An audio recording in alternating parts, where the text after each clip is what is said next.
Today, we're going to be talking about how are you measuring yourself? Now, I want you to think about a moment when you might be feeling like you're not doing a good enough job. You feel like you're not showing up the way that you want to. You feel like you're failing. You feel like you're not doing it right. I want you to think about that moment and what that's about. And then I want you to think about like, what are you measuring yourself by? So I'm going to give you examples. So you know how this podcast is a daily podcast.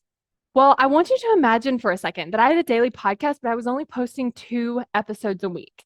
Now, I would feel terrible. I would be telling myself I should be recording podcasts. I should be showing up. I'm letting people down. I'm not doing what I said I was going to do. Like I would have all of these thoughts and all of these judgments about myself if that were the case.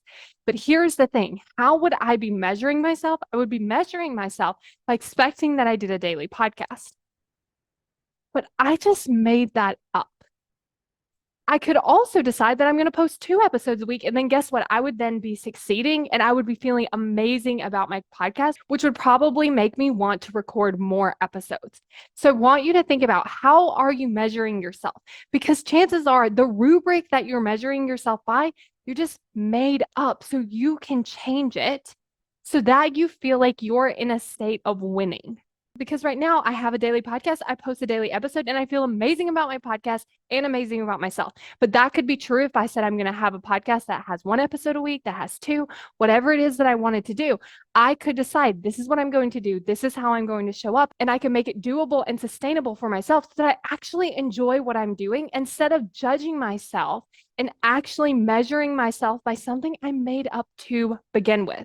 Now, I think we can also take this to the next level because sometimes some of those expectations are like put on us by other people or the ways that other people do things. And so that's another thing to consider too. It's like maybe you got this expectation that you have to do this because someone else is telling you that, or that's what a lot of people are doing. So it's another thing to consider like, is this what I want to measure myself by? Or do I want to set my own rules, my own rubric, and measure myself by that? But I think the main thing that we want to do is put ourselves in a state of winning so that we feel great about what we're doing and producing and creating so that we can then go out there and do more of the stuff that we really want to be doing instead of the state where we're feeling like we're losing and we're feeling terrible about ourselves and we're not doing what we're supposed to be doing. And if you want to create more commitment toward your goals so that you can feel like you're winning, you can enjoy the process of achieving your goals, then go to createcommitment.com to sign up for the waitlist.